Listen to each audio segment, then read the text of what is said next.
amigo, por ter desvendado o dom de saber de onde vim, porque estou aqui, para onde vou, como ser feliz, como encontrar Jesus.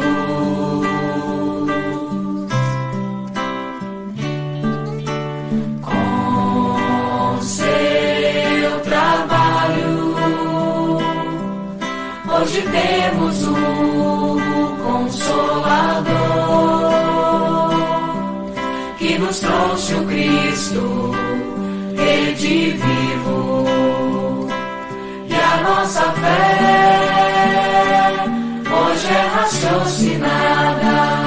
Não há mais nada o que temer, apenas caminhar.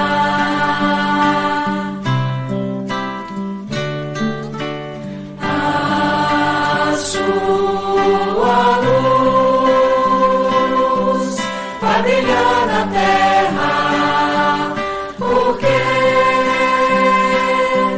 a verdade encerra, e assim digo Kardec, obrigado pelo Espiritismo, por ter renunciado, pelo Espiritismo e a vida dedicado ao Espiritismo.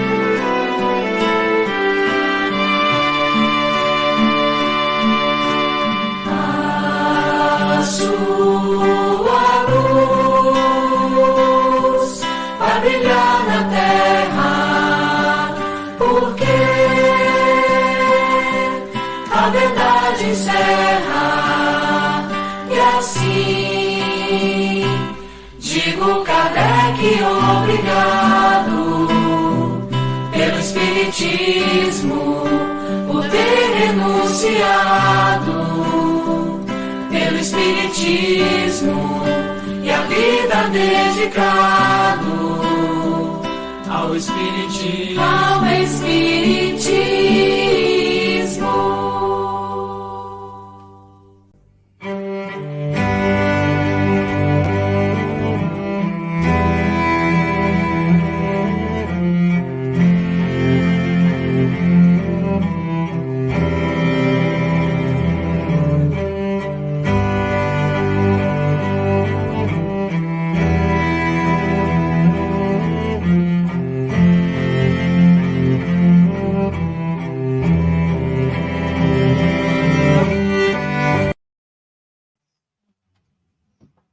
Boa noite a todos.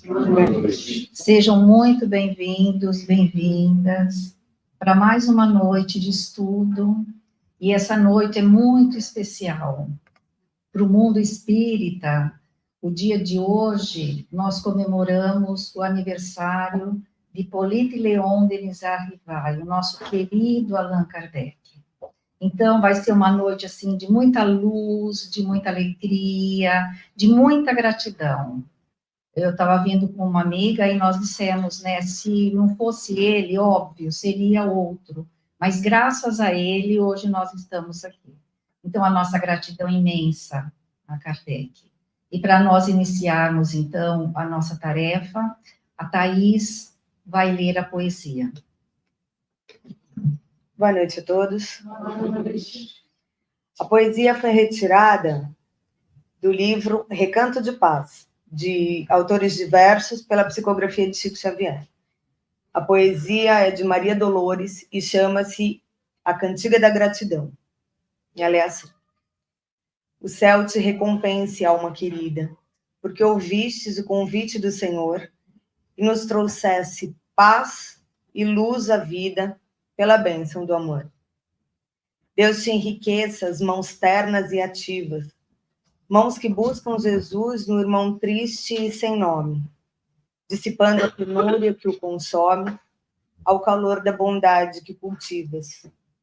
Deus te proteja a brandura a que te entregas, quando desculpas de expressão serena, aquela mesma voz que te condena, desconhecendo as dores que carregas.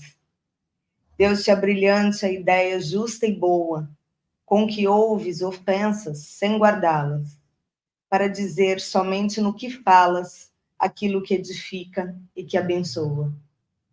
Deus te ampare na fé que te sustenta, ao enxugar as lágrimas alheias, em tudo quanto inspiras e semeias nas tarefas do bem.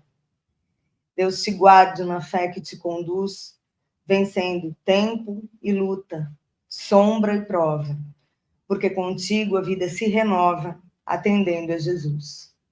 Obrigada. Obrigada, Thaís.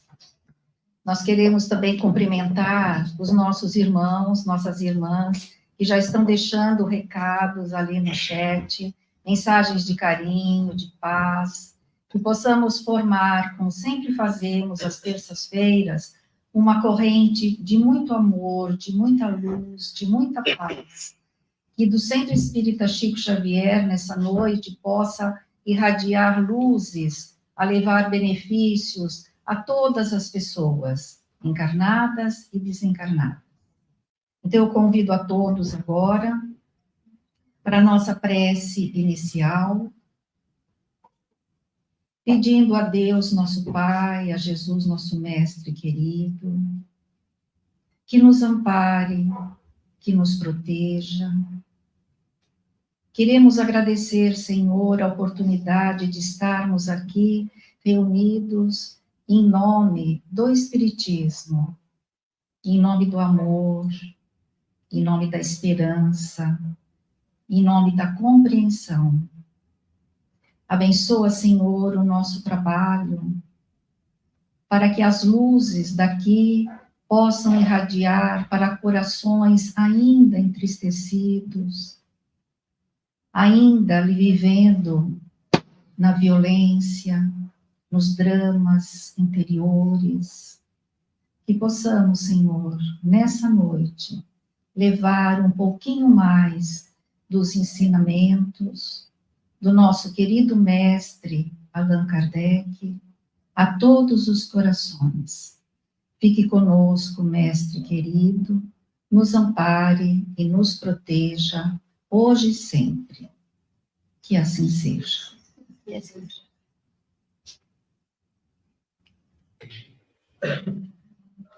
Oi, Otacílio. Olá, Maria Amélia. Que alegria receber você mais uma vez junto a nós. E hoje para um trabalho assim que eu considero muito importante. Você vai falar, né? Nós vamos falar e vamos refletir sobre um homem, sobre um espírito que deixou um legado para a humanidade, que eu acredito que a humanidade ainda não entendeu o trabalho desse homem. A gente está falando de Hippolyte Léon Denis Rivail, nosso querido Allan Kardec, que hoje faz 214 anos que reencarnou conosco, junto a nós aqui na Terra. Então, é com muita alegria, e já de antemão quero te agradecer a tua disponibilidade de estar conosco, para que a gente juntos possamos analisar, pensar, refletir e ter muita gratidão, sentimento de muita gratidão a esse espírito tão valoroso. Seja bem-vindo, Otacílio. A palavra é sua. Obrigado, Maria Amélia. É também uma alegria para mim e diria mesmo uma honra que não mereço de poder fazer considerações sobre a figura desse espírito, não é, que certamente faz parte da pleiade de espíritos, não é, sob o comando do Espírito Verdade, que atende diretamente a Jesus e que realizou uma tarefa de fundamental importância para a Terra, porque ele é um marco divisor entre a materialidade do mundo terreno e a espiritualidade do nosso planeta. Eu tenho certeza no meu coração que Kardec, né, vem numa missão maravilhosa de derrubar o homem egoísta, orgulhoso, cheio de fanfarronice, mas erguer a criança espiritual que ainda existe dentro de nós e nos colocarmos de pé, caminhando com firmeza nessa estrada maravilhosa trazida por Jesus, mas pouco compreendida ainda pelos homens, pela humanidade, mas agora com farol precioso, firme, que nos ilumina o caminho da plenitude espiritual que devemos alcançar. É desse espírito que nós vamos falar hoje. Eu fico muito feliz de poder fazer isso, me sinto honrado e muito pequeno, a rigor, porque é falar de uma grande criatura. Com certeza, e a honra é nossa também, Otacílio, não tenha dúvida. E hoje a nossa tarefa, ela terá o formato, o nosso trabalho, né, terá o formato de perguntas e respostas. Né, nós fazemos as perguntas e você vai respondendo, né, na medida do seu tempo, da sua capacidade, e nós vamos fazer um programa, com certeza, que será enriquecedor para todos nós. Então, eu vou começar com a primeira pergunta.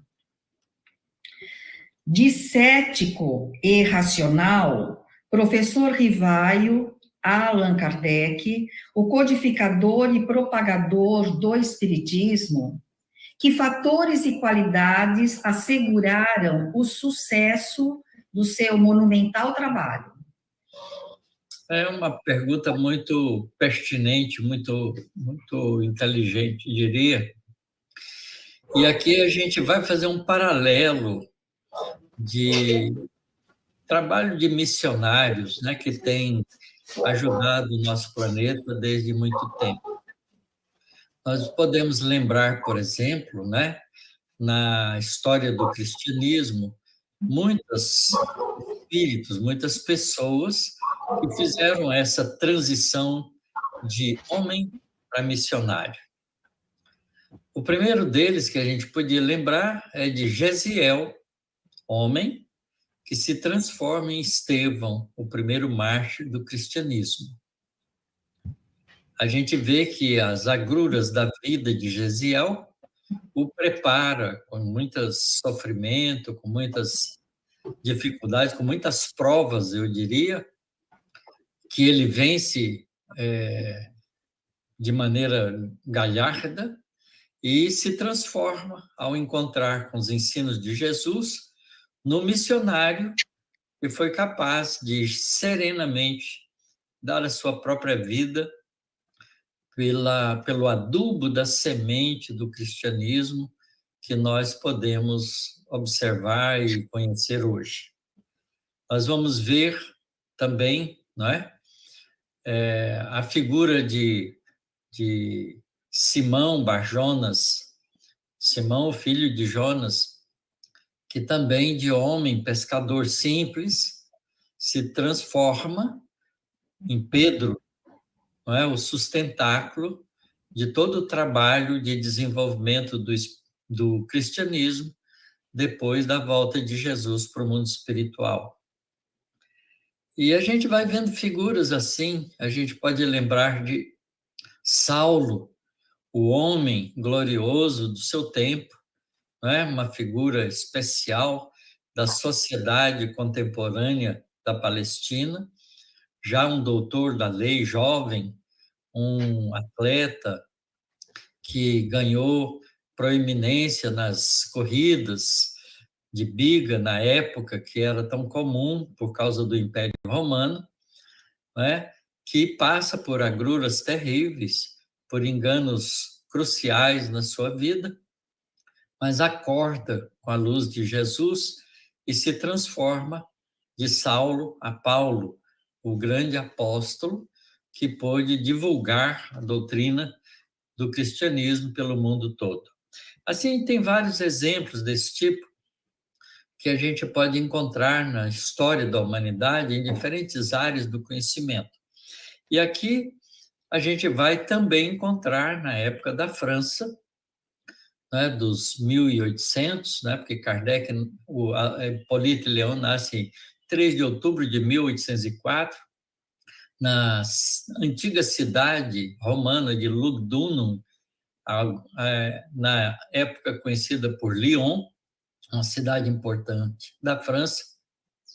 E como Hippolyte Léon, ele é um homem que cresce dentro de uma família comum, de uma família de pai juiz, a mãe uma pessoa do lar, mas também uma professora preocupada com os ensinos, com a educação, tão preocupada que coloca o garoto Hippolyte Léon para frequentar uma escola, né, revolucionária na época, que existia na Suíça, na cidade de Yverdun, dirigida por Pestalozzi, e ele então pode ali beber da cultura, né, de uma educação renovadora, livre, que suscitava nos seus alunos a iniciativa, a criatividade, a liberdade responsável,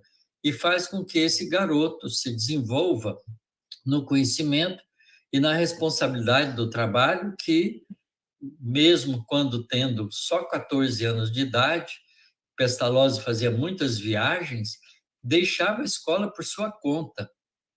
Kardec assumia a responsabilidade, né, de conduzir a escola por períodos de viagem de Pestalozzi, dando, já tão jovem, uma orientação segura na continuidade dos trabalhos daquela escola revolucionária. Então, a gente vai vendo aí a formação de um espírito, né, homem, que mais tarde vai ser desafiado nos seus conhecimentos, não é, com propostas aparentemente brincalhonas do mundo espiritual, mas que ele vê naquelas manifestações das mesas girantes, algo espetacular, renovador, capaz de fazer uma mudança significativa no conhecimento, né, na história do conhecimento da humanidade. E é ali que nasce, né, com muita sisudez, com muita responsabilidade, com muito trabalho, o homem, né, Hippolyte Léon, se transformando no missionário Allan Kardec. Então, realmente, a gente vê que esse trabalho de transformação, né, desafiado por situações mais diversas, provoca os valores interiores do ser espiritual que estava ali vestido com aquela roupagem de Hippolyte Léon, para se transformar numa figura universal, não é? Sem uma aparência fisionômica marcante, porque a aparência fisionômica era do Hippolyte Léon, mas escondido ali dentro estava um espírito do Senhor, não é? Que fazia parte da pleiade dos espíritos que, a pedido de Jesus, comanda o trazimento das verdades espirituais prometidas por ele mesmo, Jesus, quando fala do Consolador, do Paracleto, do Espírito de Verdade, que viria para transformar o nosso mundo num mundo de expiações e provas, não é? Preparando-o para um mundo de regeneração. Então, a gente vê aí que do homem, Hippolyte Léon nasce, né? Brota ali do seu interior valoroso o missionário Allan Kardec. É uma espécie de transformação, de transmutação que a gente vê ocorrer na própria natureza, quando a lagarta faminta, que come tantas ervas numa ação voraz, se prepara para encasular e depois virar uma linda borboleta. Então, essa transformação que a gente espera que todas as criaturas façam, porque, afinal de contas, todos nós temos uma história parecida do ponto de vista evolucionário, e deixaremos de ser o homem para sermos o trabalhador do bem, o trabalhador missionário das tarefas de evolução do ser espiritual. É assim que vejo essa mudança de Hippolyte a Allan Kardec, e vejo nisso um programa pré-estabelecido no mundo espiritual, porque só um espírito capaz, valoroso, né, já consciente dos seus valores espirituais, pode fazer essa transformação com segurança. Muitos de nós carregamos ainda em nós as dificuldades, as dúvidas, as fraquezas, e nos deixamos muitas vezes vencer pelo homem, ao invés de viver como o espírito imortal que somos. Nossa, muito linda essa referência que você fez da lagarta, né, transformando-se em borboleta. Nossa, muito bom. E nós vamos continuar, então, com a segunda pergunta. A doutrina espírita nasceu na França, se propagou em vários países, mas por que se tornou tão forte no Brasil? Essa é uma experiência também histórica curiosa. Nós temos que, para entender isso, analisar a Europa na época do trabalho de codificação da doutrina espírita. A Europa era um país, né? A Europa era um continente formada de diferentes países com histórias semelhantes, mas cada uma com as suas propriedades especiais, que se desenvolveu em contendas, em lutas, em brigas tribais, né? Em guerras, em disputas de fronteiras, de domínio. E a gente vê, não é, esse domínio pulando de país para país numa história de autoafirmação desses diferentes povos. Depois que a França passa pela experiência da Revolução Francesa, ganha um status interessante, porque de monarquia, né, de poder absolutista, ela passa a uma república, né, um país que começa a ter a participação do povo na escolha dos seus dirigentes. E essa primeira transformação prepara o espírito humano, a própria humanidade, para um futuro diferenciado daquele que a história trouxe até ali. E a gente vai ver, então, que apesar da doutrina espírita ter nascido na França e se propagado em diferentes países ali em volta, como um pouco na Inglaterra, como espiritualismo moderno, um pouco na Alemanha, com as experiências curiosas das manifestações espíritas também, narradas por vários autores, na própria Rússia, né, que a gente vê também deslumbrar-se com os fenômenos espirituais, e com o trabalho de homem sério na própria Itália, né, esse nascimento, eu diria que as sementes vão brotando em diferentes países, mas esses países tinham um terreno, né, se pensar assim, numa analogia com as plantas, um terreno um tanto cheio de pedregulhos ainda, cheio de situações que não favoreciam, né, apesar da novidade das ideias, um crescimento muito rápido, porque precisava de um sentimento, não só de um pensamento, mas também de um sentimento que pudesse unir as pessoas num momento de fraternidade. E esse desenvolvimento, né, que eu diria assim, com resquícios tribais, ainda, né, movia dentro do coração dessas pessoas. Diferentemente, né, a gente vai encontrar na América povos que estavam começando, desejosos de criar um mundo novo, um mundo sem guerra, com mais fraternidade, com mais união, com uma vontade, né, de que as coisas pudessem fluir sem violência, sem agressividade. E a gente, então, vai encontrar em alguns desses países a oportunidade dessa semente também brotar. A gente vê que essa semente, né, explode na América do Norte, com a experiência das irmãs Fox, mas ele ganha ainda, nesse seu desenvolvimento, um jogo de interesses mais complicados, herdados da Europa, porque os Estados Unidos estava colonizado por pessoas que tinham uma certa cultura europeia. Enquanto que no Brasil, não é, nós fomos sendo desenvolvidos através de um país pouco aculturado do ponto de vista da Europa, por causa de uma mistura necessária, e que eu acredito provocada pelos próprios planos do mundo espiritual, com a vinda com a mistura com os indígenas, né, que são incorporados um pouco na vida daqueles europeus que vieram para cá, especialmente em Portugal.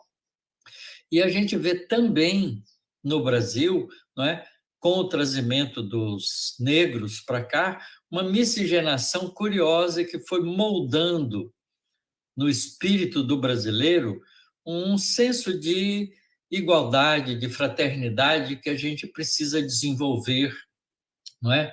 Mas que a gente tem nesse início de formação como uma proposta diferenciada dos outros países que já estavam bem estabelecidos, com a sua história longa de tribos hegemônicas que brigavam entre si.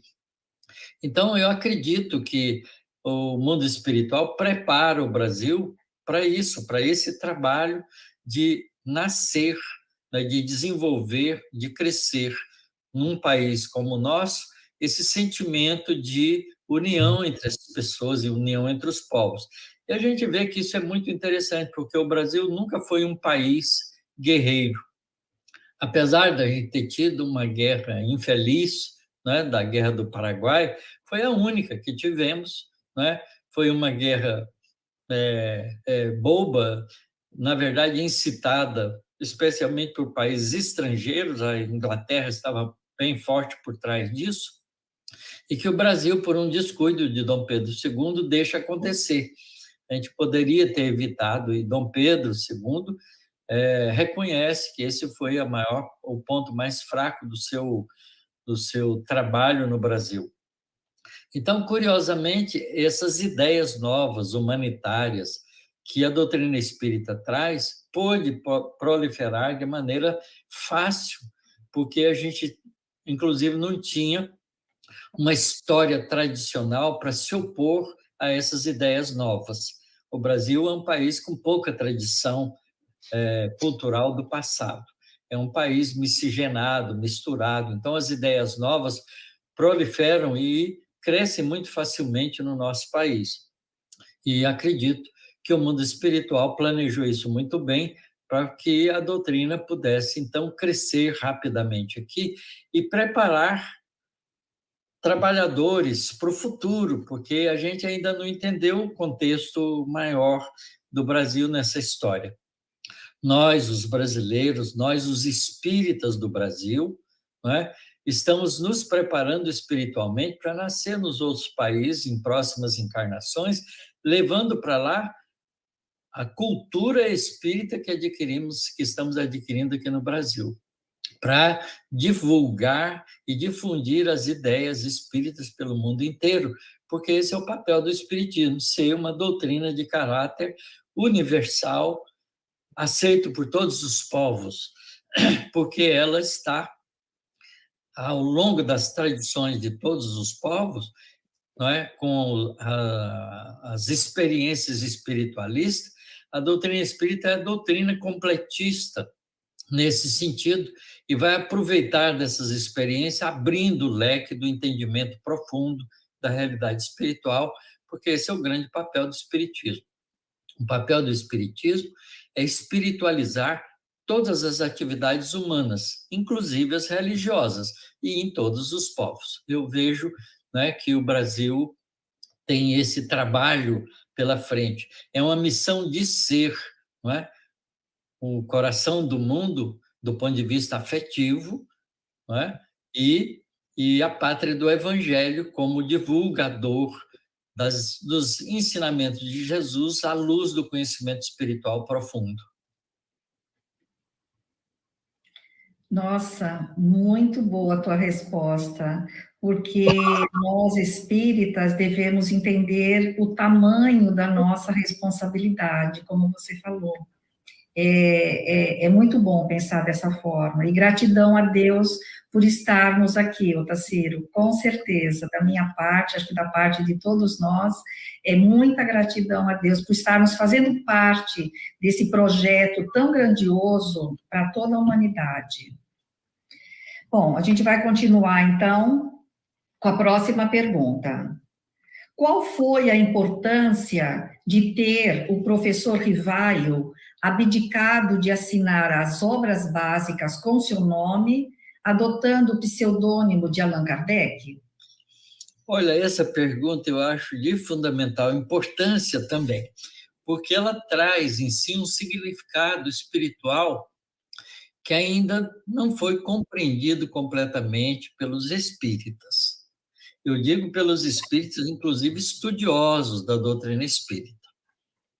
Porque o professor Rivaio não colocou o seu nome nas obras da doutrina espírita, como fez com as suas obras de educação. Não é? Os livros educacionais que Hippolyte Léon escreveu, todos tinham o seu nome como responsável por aquelas obras.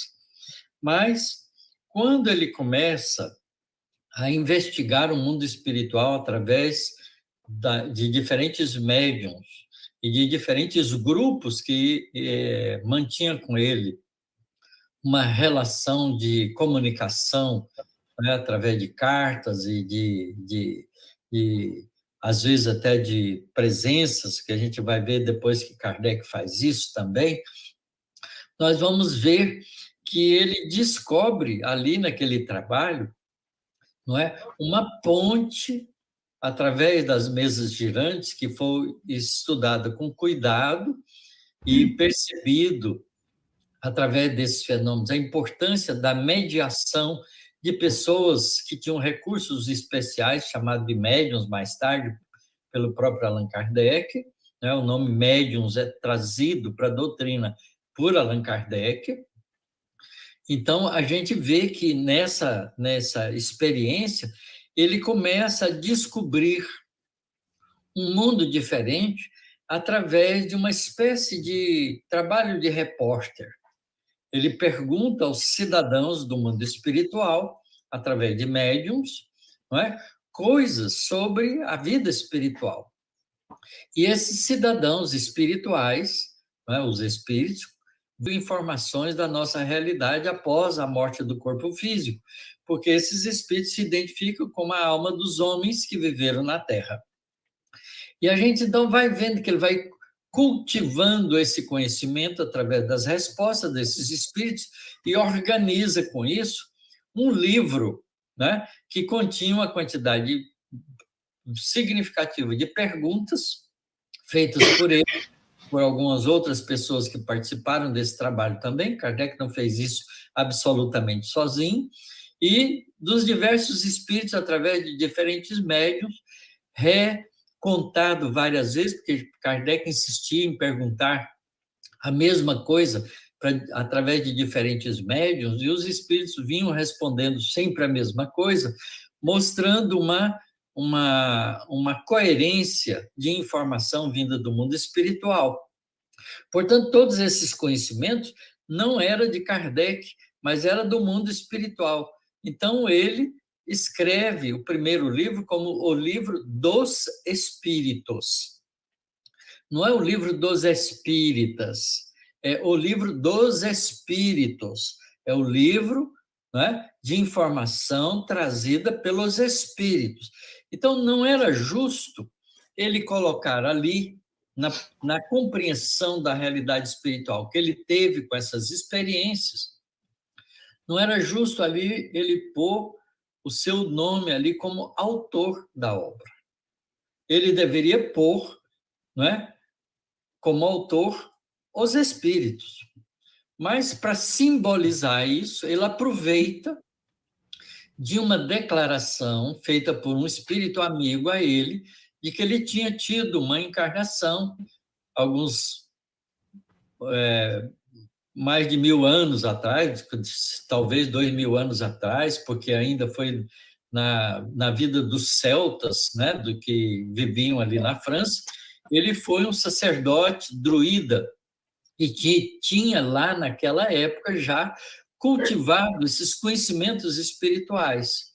Então, ele, simbolicamente, adota esse nome, Allan Kardec, que era o nome dele como sacerdote druida, tanto tempo atrás, como um símbolo da realidade espiritual. Então, aí fica o Livro dos Espíritos, escrito por um dos espíritos, não é? Quer dizer, trazida para a realidade física através de um dos espíritos que estava ali, naquele momento, reencarnado como Hippolyte Léon. Então, isso tem um símbolo importante, porque o livro é dos espíritos e continua sendo dos espíritos, e Kardec faz parte dessa pleiade de espíritos. É assim que a gente deve entender a autoria das obras básicas. Ele foi escrito pelos espíritos através de um dos espíritos que fazia parte dessa falange de espíritos que estava encarnado num corpo físico, tinha recebido um nome provisório de Hippolyte Léon, mas que era um espírito imortal. Portanto, isso tem um significado espiritual profundo. A obra é dos espíritos. E você citou o Livro dos Espíritos, que a gente precisa estudar muito, Tassiro. A gente precisa estudar bastante para a gente realmente entender toda essa obra, é um dos livros, né? Toda essa obra monumental que ele deixou para nós. Então, vamos continuar. Kardec estudou sobre o magnetismo? Fale sobre isso, Tassiro, por favor. Primeiro, é importante entender o que significa magnetismo, né? Para a gente não fazer confusão. Todos nós estamos habituados a brincar com ímãs e ver o magnetismo dos ímãs, não é? Uma pecinha, um pedacinho de ímã, que é um minério que tem propriedades magnéticas, atrair fagulhas de ferro, alfinetes, agulhas, né? Que também contém ferro, numa propriedade física, puramente física, de ação das cargas elétricas, que têm propriedades magnéticas, agindo umas sobre as outras com uma força de natureza magnética. Do mesmo jeito que essas cargas também podem atuar umas sobre as outras com forças de natureza elétrica. Então, o eletromagnetismo, já desenvolvido pela ciência humana, conhecido em todas as suas leis, explica muito bem esse tipo de fenômeno. Mas, na época, havia umas experiências que já estavam acumuladas por alguns estudiosos, especialmente por um médico chamado Mesmer, que tinha imaginado que o magnetismo material pudesse influir nas pessoas e ajudá-las a se livrar de doenças.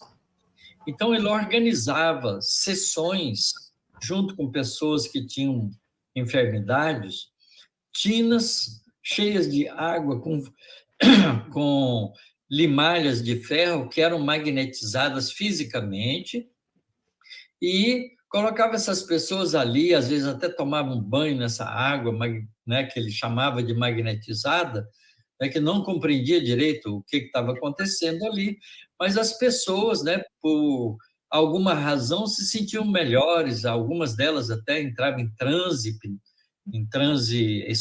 estático, né, em êxtase, né, começavam a falar coisas sem muito significado aparente, num estado assim, de mente alterada, e esses fenômenos, então, que foram estudados e foram difundidos, apareceu como uma espécie de magnetismo animal que tinha uma certa influência sobre as pessoas, porque o próprio Mesmer descobriu que não era necessário juntar aquelas malhas de ferro, aquele material magnético físico, mas que bastava, né, num processo de indução sugestiva, colocar as pessoas naquele estado de transe e, muitas vezes, pela sugestão, fazerem processo de melhoria nas suas próprias doenças, nas suas próprias enfermidades.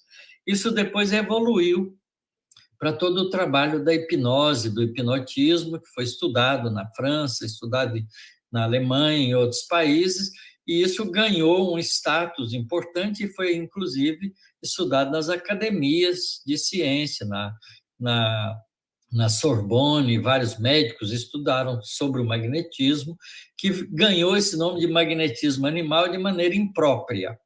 Então, Kardec, nessa época, como essa ciência, entre aspas, estava em desenvolvimento, ele também foi um estudioso disso, porque Kardec estudou todos os conhecimentos da sua época.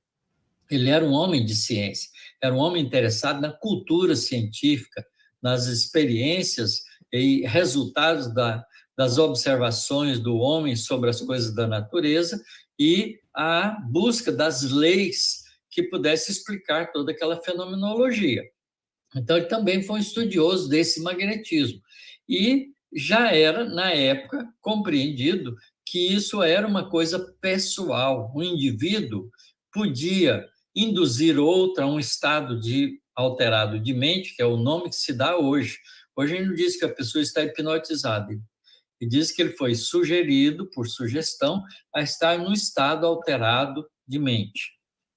A mente alterada por uma indução sugestiva feita pelo hipnotizador, pelo magnetizador ou pelo indutor sugestivo dessas ideias. Então, a pessoa entra nesse estado de transe, e nesse estado de transe ele pode agir até certo ponto como um espírito parcialmente independente do corpo. E é essa a correlação que esse magnetismo animal mantém com a doutrina espírita, porque a gente não pode esquecer que nós, como homens e mulheres, somos espíritos, não é? Ligados a um corpo físico, mas que a gente pode parcialmente emancipar-se dele. E nesse processo de emancipação, mostrar o lado espiritual que nós temos, que é o estado aparentemente fantástico do indivíduo hipnotizado, mostrar ações que não são muito comuns no estado de acordado, de vigília.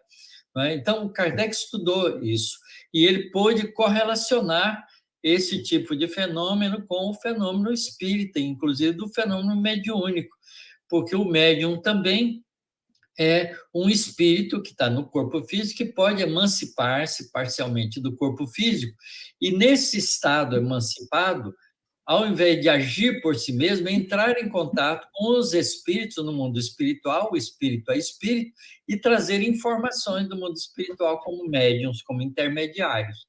Então, vejo que o fenômeno é semelhante, mas a finalidade e a completeza dele, né, tem significados diferentes. Enquanto que no magnetismo animal, na hipnose, o indivíduo tem um fenômeno anímico, no estado de comunicação com esse espírito, ele tem um fenômeno mediúnico, porque ele é intermediário naquele caso.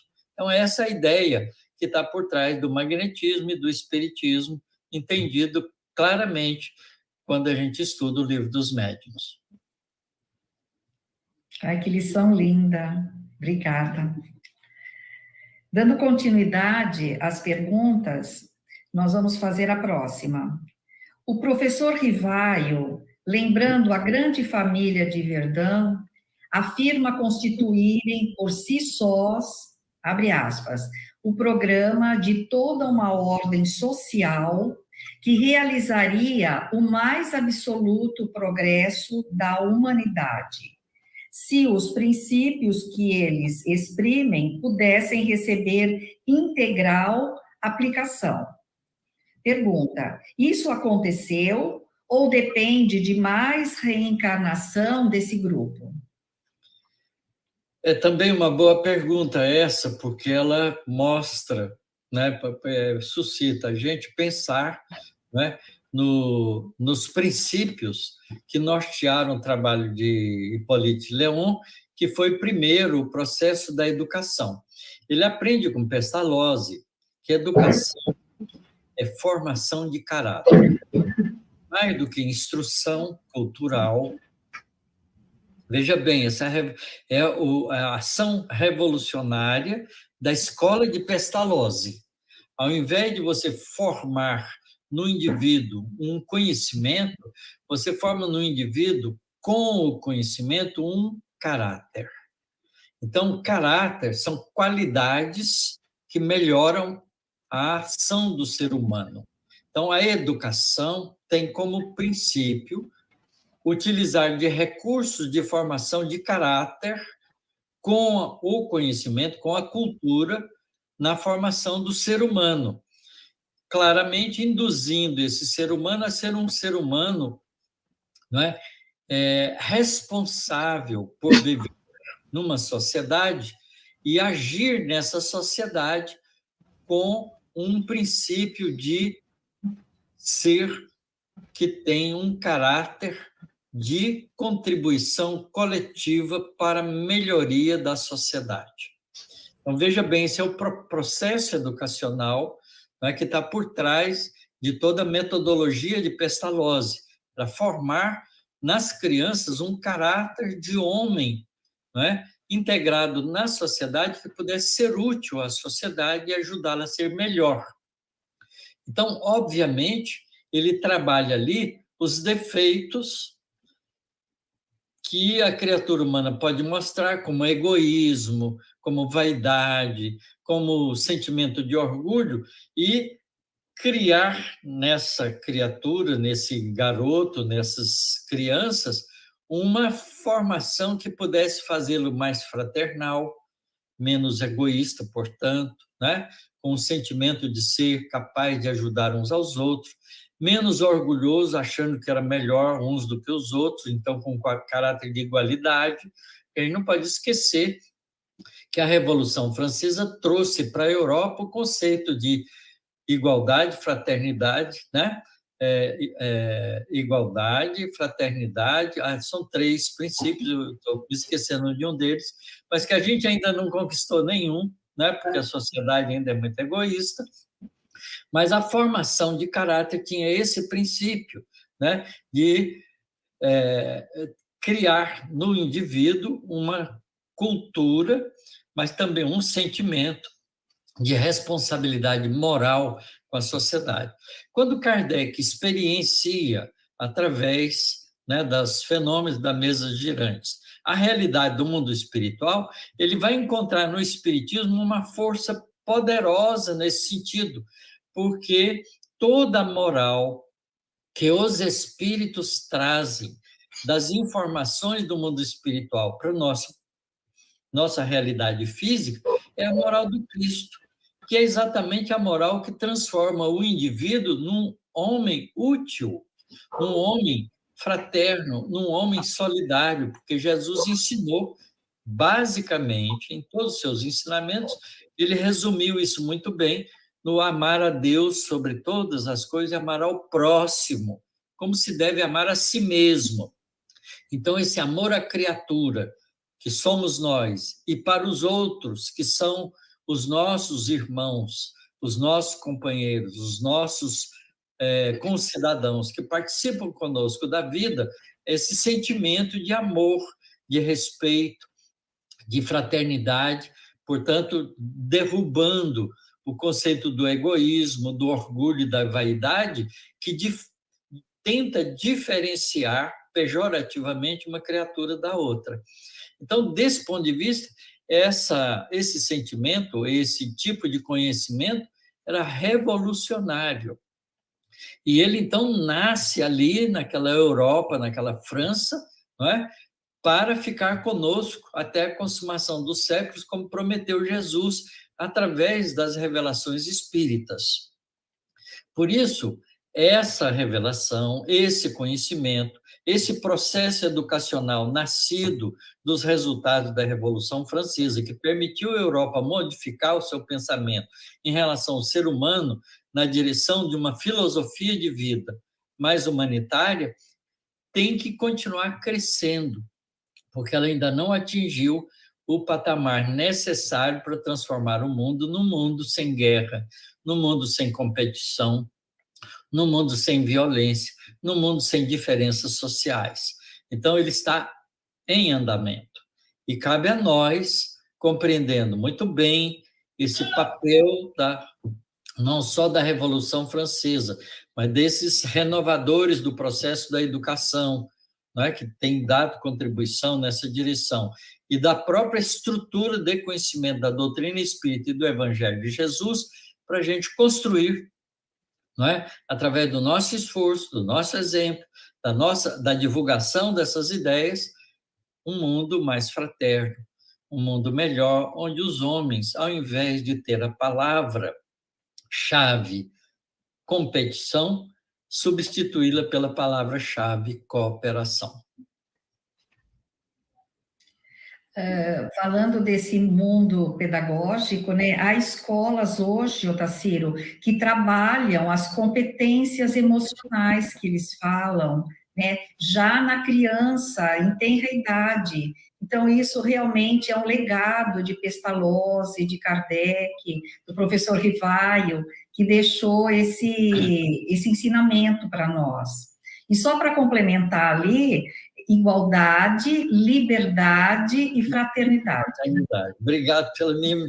Eu estou dizendo que eu estou ficando envelhecido e a minha memória está na cabeça das outras pessoas. Assim, perfeitamente normal. Aí tem uma coisa que é interessante de tudo isso, é que esse processo educacional, né, foi necessário nascer valorizando o lado do sentimento humano, porque Kardec viveu a época do racionalismo científico.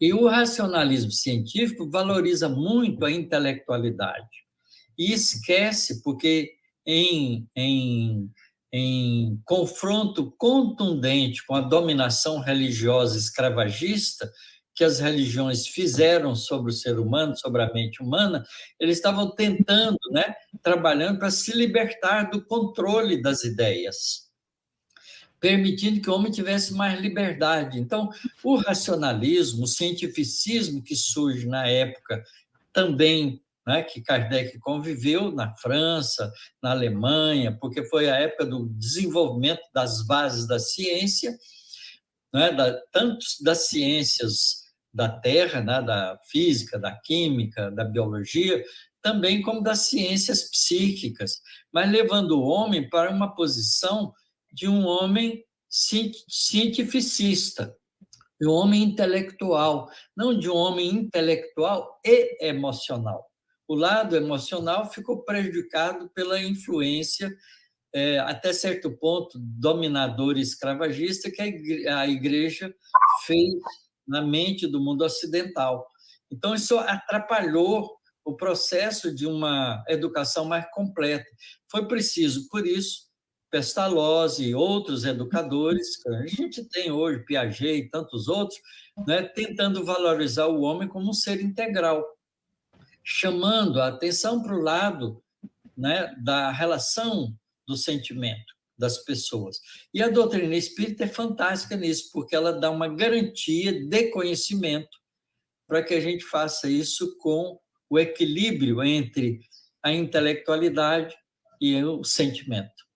Então, nós, com a doutrina espírita e com o Evangelho de Jesus, somos capazes de compreender que nós temos duas asas, e para voar precisamos aprender a batê-las em harmonia uma com a outra e crescê-las do mesmo tamanho para manter o equilíbrio, que é o conhecimento e o sentimento.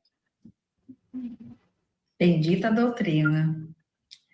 Então, vamos continuar. Por favor, fale sobre as viagens que Kardec realizou para a verificação da implantação da doutrina espírita.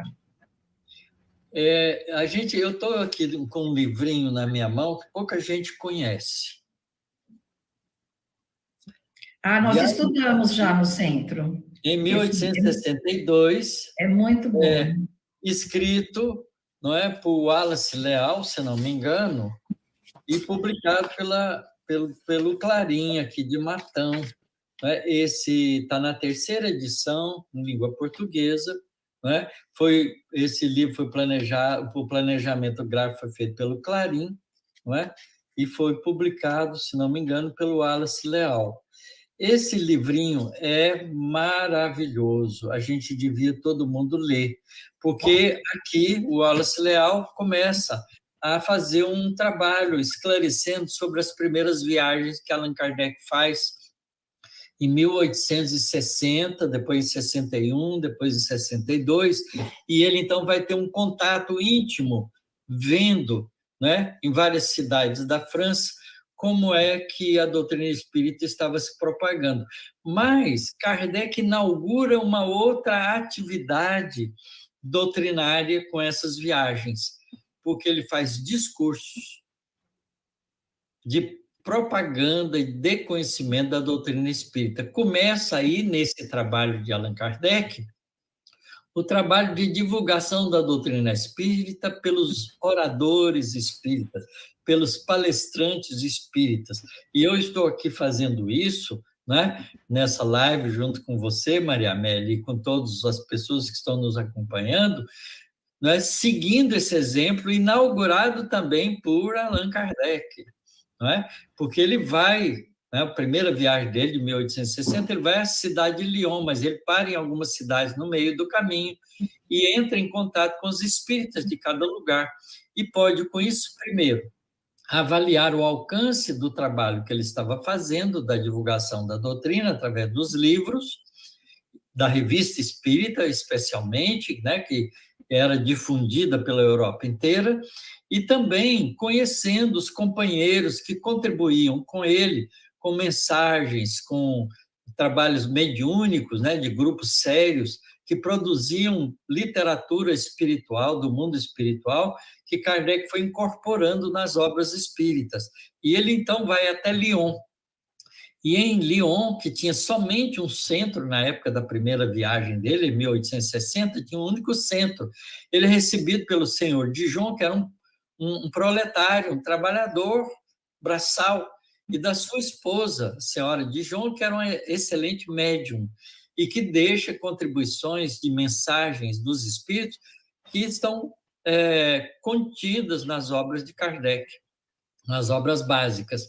Então, ele conhece aquele pessoal, né, é recebido carinhosamente por eles, e ele carinhosamente tanto os abraça como companheiros, os chama de irmãos de tarefa, né, se abraçam mutuamente, se confraternizam, né, e expande com isso a proliferação das casas espíritas na cidade de Lyon e nas suas vizinhanças, porque em 1862, 1861, quando ele volta ali, já existiam vários centros espíritas, e em 62 mais ainda. Então, ele vê que todo aquele trabalho de visita, de confraternização, e que ele também publica os resultados na revista espírita, vai fazendo essa divulgação da doutrina através do contato físico entre as pessoas. Então, hoje, a gente sai daqui, vai fazer uma palestra num centro, noutra cidade, não é? Que nos convidam para isso, a gente está fazendo esse trabalho de divulgação e de consolidação da fraternidade. Essa live mesmo, não é, que a gente está fazendo aqui, não é, tem um alcance imenso a irmãos de todos os lugares, não só da Casa Espírita do Chico Xavier, mas muitas outras que estão em contato, porque graças a essa divulgação e ao momento maravilhoso que nós estamos vivendo, da mídia fácil, que chega a todos os lugares do mundo, nós podemos, então, estar em contatos íntimos, trocando não só o conhecimento que vamos adquirindo, mas também o calor humano do abraço fraterno, que as pessoas acham que são virtuais, mas o que eu tenho certeza que são calorosos, trocando, não é, energias, né, espirituais, porque estamos juntos nas mesmas ideias, comungando com os mesmos pensamentos, e o pensamento alcança a cada um de nós nesse processo, nós então crescemos com isso. Então, essa viagem espírita feita por Allan Kardec inaugura esse processo que nós estamos nos beneficiando dele até hoje. É lindo conhecer esse trabalho de Kardec, e eu, por isso mesmo, recomendo que vocês adquiram esse livro e o leiam carinhosamente. Linda essa tarefa, muito linda. E esse fato de nós estarmos virtualmente, eu costumo dizer, nós estamos fisicamente separados, mas unidos pelo coração, pelo pensamento, pelo carinho, pela troca de energia, que é como se nós estivéssemos realmente, eu acredito, como você falou, juntos, estamos juntos, com certeza. Eu não chamo de virtual, não, Maria Amélia, eu chamo de real mesmo. É verdade. É real esse encontro. Eu estou junto com você. Eu estou aqui em São Carlos e você está aí em Santos. Nós estamos juntos. Não tenho dúvida disso também, com certeza. Bom, continuando.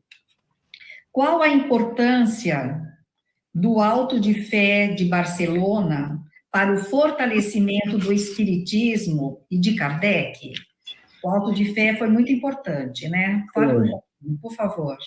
O Kardec tinha recebido uma encomenda dos espíritas da Espanha de uma série de obras, né, de livros, que ele empacotou esses livros todos, eram 300 volumes de diferentes livros, né, que já existiam na época, o Livro dos Espíritos, Livro dos Médiuns, vários outros livros, né, opúsculos pequenos, como o que é o Espiritismo e outros, jornais da Revista Espírita, ele manda, então, para a Espanha, né, e isso chega em Barcelona, e os Correios de Barcelona informam o bispo daquelas obras espíritas que estavam ali chegando, e o bispo de Barcelona intercede, né, interrompendo aquela entrega, confiscando aqueles livros e fazendo um ato de queimar esses livros em praça pública, porque, segundo a igreja, da interpretação do bispo de Barcelona, aquilo eram obras do demônio. E então ele espalha aqueles livros, né, montou aqueles livros numa praça pública e coloca fogo nos livros. E isso desperta nas pessoas todas que assistiram aquilo, muitos indignados porque ele não tinha o direito de fazer aquilo, os livros não eram dele, e segundo, outros curiosos que queriam saber o conteúdo daqueles livros. Então, o tiro sai pela culatra, como a gente diz aqui hoje no Brasil. Não é porque, ao invés dele destruir aquela propaganda que ia ser feita pela distribuição daqueles livros, ele agulha a curiosidade das pessoas à volta, que depois aquilo foi comentado na Barcelona inteira e transcendeu Barcelona, foi comentado pelos jornais em outras cidades, aquele ato ridículo daquele momento que já não era mais aceito, não é? Um ato de fé daquele tipo, confiscando, né, os direitos alheios, porque aquilo não deixou, na época, de ser uma violência aos direitos humanos, né, e aquilo, então, funcionou como um fermento que você põe na massa, né, de farinha com água e fez o bolo crescer. Então, o Ato de Fé de Barcelona foi utilizado, no final das contas, como uma excelente propaganda e divulgação da doutrina espírita. E é assim mesmo, quando a gente, né, começa a combater uma determinada ideia, ela geralmente cresce porque cresce a curiosidade das pessoas em saber o que é aquilo. E se aquilo é uma ideia boa, aquela propaganda é uma propaganda maravilhosa, porque ela difunde a ideia boa no meio de muitas mentes. E se ela é uma ideia ruim, ela acaba perdendo o alcance e morrendo por ali mesmo. A gente não lembra muito das coisas ruins, mas das coisas boas a gente gosta de lembrar. Então, o Ato de Fé de Barcelona foi uma ação que a Igreja Católica da Espanha, através do bispo de Barcelona, fez com relação aos livros, né? E Kardec, na época, teve o desejo até de entrar na justiça, né, internacional, porque isso envolvia a relação de países, Espanha e França, não é? De entrar com processo judicial contra o bispo. Mas os espíritos bondosos sugeriram a ele que não valia a pena deixasse como está, porque aquilo ia redundar em benefício para a propaganda do espiritismo na Espanha. E foi isso que se deu.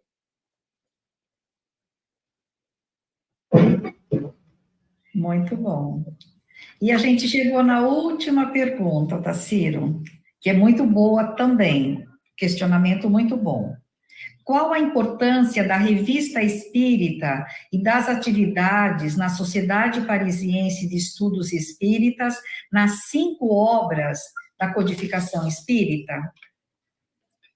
Olha, nós estamos fazendo um estudo sistemático da Revista Espírita.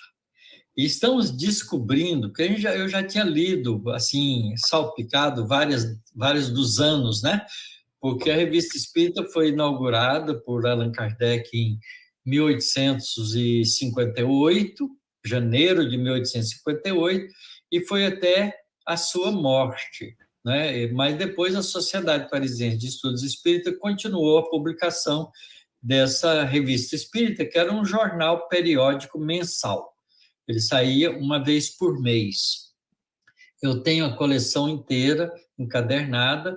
Todos aqueles que estão nos ouvindo, se quiserem adquirir, é muito fácil. Pode entrar no site da Federação Espírita Brasileira.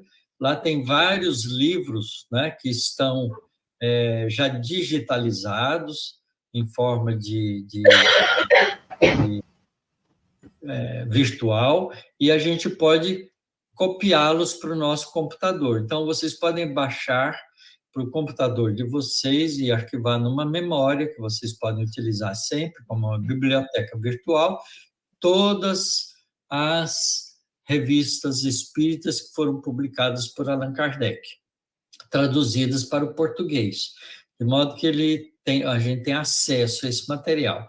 Eu diria que esse material é profundamente enriquecedor do conhecimento da doutrina espírita, porque ele representa, essa revista espírita e a Sociedade Parisiense de Estudos Espíritas, representa o laboratório de trabalho de Allan Kardec.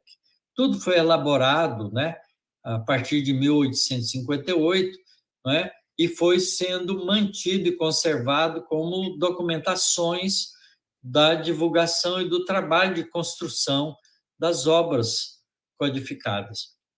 Quer dizer, quando Kardec funda a Revista Espírita, em 1858, só tinha o Livro dos Espíritos publicado e alguns opúsculos pequenos, como um manual prático para as reuniões mediúnicas e coisas desse tipo.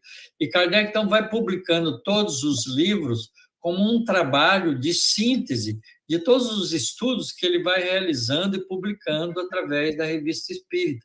Porque a Revista Espírita virou, não é, o mecanismo que Kardec tinha de se comunicar também com espíritas de todos os lugares do mundo, inclusive do Brasil, né? Na Revista Espírita cita algumas correspondências que Kardec teve com o Brasil, né, com o espiritismo brasileiro.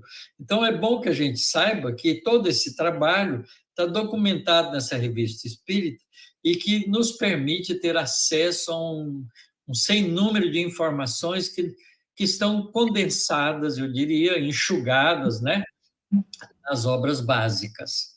Então, a gente tem comunicações, por exemplo, que não estão nas obras básicas. Quando Kardec escreveu, por exemplo, o Evangelho segundo o Espiritismo, ele selecionou muitas dessas comunicações para pôr a terceira parte de cada capítulo, porque ele organiza o Evangelho segundo o Espiritismo como uma lição de Jesus extraída dos evangelhos, dos 4 evangelistas.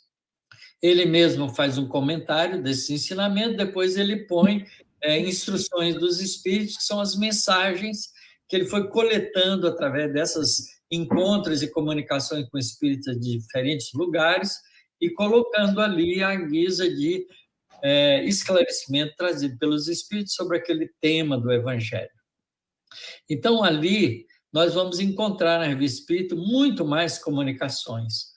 e comunicações preciosíssimas. Eu tenho aprendido muito na Revista Espírita, tenho feito ideias maravilhosas de concepção de conhecimento muito mais aprofundado, com exemplos que a Revista Espírita vai trazendo para a gente.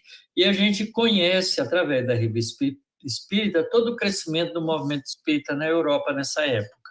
Então, é de profundo interesse estudar a Revista Espírita e saber como é que Kardec fazia as reuniões na Sociedade Parisiense de Estudos Espíritas, com a seriedade com que ele fazia aquilo, como ele admitia um médium novo ou não no grupo, como é que um sócio podia fazer parte daquela sociedade, como é que entrava e saía, como é que ele controlava tudo isso. Então, é uma experiência enriquecedora que a gente pode utilizar, inclusive, nas nossas casas espíritas, como uma experiência que deu certo. Então, vale a pena conhecer a Revista Espírita e estudá-la, porque ela lança uma amplitude muito maior no conhecimento do trabalho de divulgação e de conhecimento da doutrina espírita. Nós, no Chico Xavier, estudamos a Revista Espírita. Ela, como você falou, ela é valiosíssima, ela proporciona um estudo muito profundo, muito bom. Eu falo para as pessoas no centro que é o dia a dia de Kardec, porque nas obras básicas estão aquelas coisas mais assim, por tema, por textos, e ali é o dia a dia, tudo que ele coloca é muito bom. Como você falou, acho que toda casa espírita deve estudar a Revista Espírita. E eu quero aproveitar, Otacílio, a imagem, né, a sua imagem, que com certeza essa live vai chegar em muitos lugares, para anunciar que no dia 28 de outubro, agora, o Centro vai realizar a sua 19ª Feira do Livro Espírita.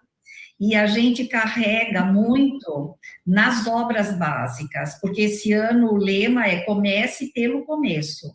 E depois, né, de todas as 5 obras, o estudo da Revista Espírita entra muito bem aí nesse contexto.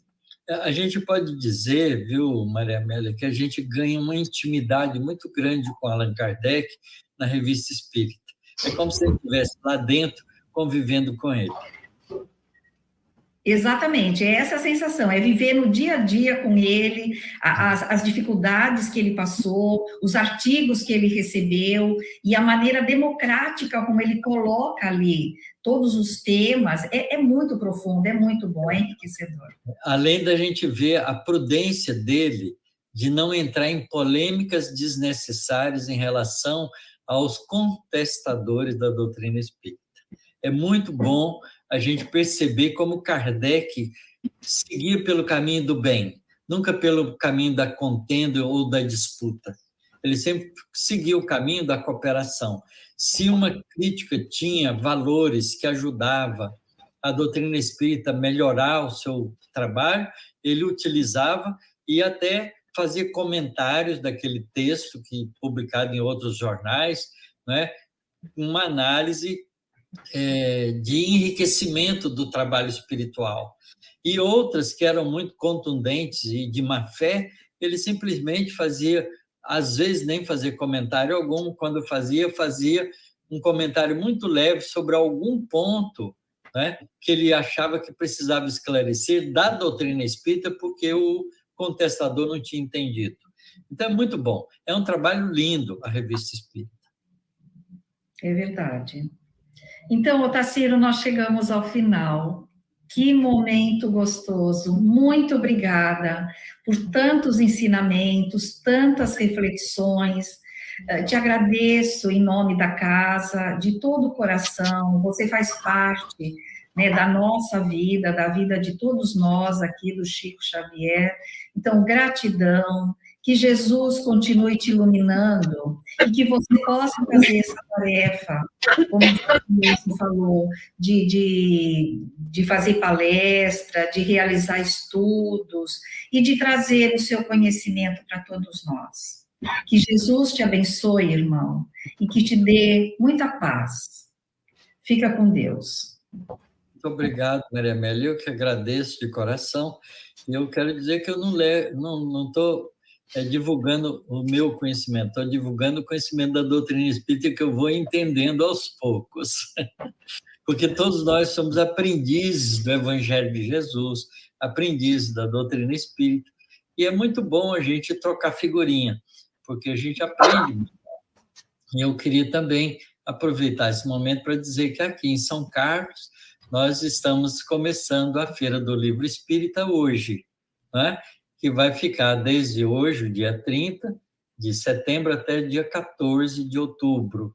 A gente fica com uma barraca enorme, montada numa praça pública, no centro da cidade, na Praça 15, em frente ao Campus 1 da Universidade de São Paulo, aqui em São Carlos, e a gente ali tem uma atividade diária na feira. A gente apresenta a Feira do Livro, os livros são oferecidos com preços bem populares, bem descontados, as obras de Kardec são publicadas, né, em pacote, são vendidas em pacote a preços muito módicos, todo mundo pode adquirir. Quando a pessoa não pode e está querendo, a gente vê, a gente dá o pacote do livro das obras básicas para a pessoa, e tem vários títulos, vários livros, e a gente recebe durante a feira palestrantes, apresentadores de música, quer dizer, uma festa na praça, certo? E é aberto ao público, porque é uma barraca no meio da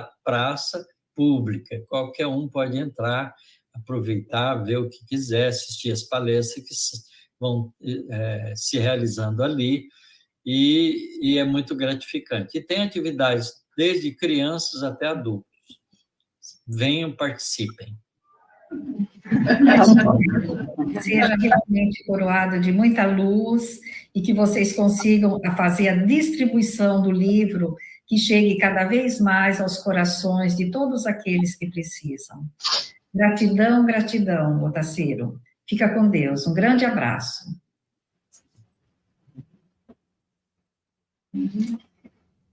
E assim, então, nós estamos encerrando essa noite de gratidão, de louvor a Kardec. Nosso muito obrigada mais uma vez ao Otacílio. Ele entregou, né, nós fizemos a live no dia 30, no sábado, porque hoje ele não podia, nós queríamos fazer diretamente, mas não deu tempo, não dava, não tinha possibilidade, mas foi muito bom. Então, nós queremos convidar vocês agora para a próxima semana, onde nós teremos aqui a Beatriz, a Bia e a Maíra, que vão falar sobre a evangelização no mais além. Lembrando, né, o dia da Semana da Criança, nós vamos trazer esse tema de muita importância, que é a evangelização infanto-juvenil. Então, nós convidamos vocês para a próxima terça-feira estarem conosco. E já estamos nos despedindo, agradecendo demais a presença de cada um de vocês, que nós possamos levar para os nossos lares essa energia tão gostosa que nós recebemos e ainda complementaremos com o passe e a água fluidificada. A vocês que nos acompanham, tem pessoas que estão nos acompanhando à distância, o nosso muito obrigada. Continue conosco, que nesse momento nós possamos rogar a Deus para que a nossa semana seja uma semana abençoada, que abençoe o nosso país, que abençoe o nosso planeta. Que assim seja. E agora a Rose fará a nossa prece de encerramento. Bom, que noite maravilhosa essa, né, gente? Falar de Kardec é sempre muito bom. E a gente não tem ideia da importância desse espírito, né? Eu vi uma frase do Richard Simonetti que ele fala assim: tão grandiosa como a própria codificação é a ação do codificador. Então, acho que a gente ainda tem muito que aprender para entender quem foi Allan Kardec. E agora, então, eu vou pedir, né, que nós todos fechemos os nossos olhos e possamos elevar o nosso pensamento. E hoje nós só temos a agradecer. Agradecer a Deus por nos proporcionar a oportunidade de estarmos aqui, de conhecermos a doutrina espírita. Vamos agradecer também ao nosso Mestre Jesus, que nos deixou todo o seu exemplo, todos os seus ensinamentos. Em especial, agradecemos hoje a Allan Kardec por esse trabalho magnífico de codificação da doutrina espírita, por deixar para nós esse legado. Vamos agradecer também ao nosso amigo Tassiro, né, que veio nos elucidar sobre tantas questões. E que nós possamos, então, pedir a Jesus que permaneça conosco, que possamos receber nesse momento as bênçãos da espiritualidade bondosa, nos envolvendo em muita luz. E que possamos voltar para as nossas casas e envolver todos os nossos familiares, os nossos amigos, nessas mesmas bênçãos que estamos recebendo. Que assim seja. Que assim seja.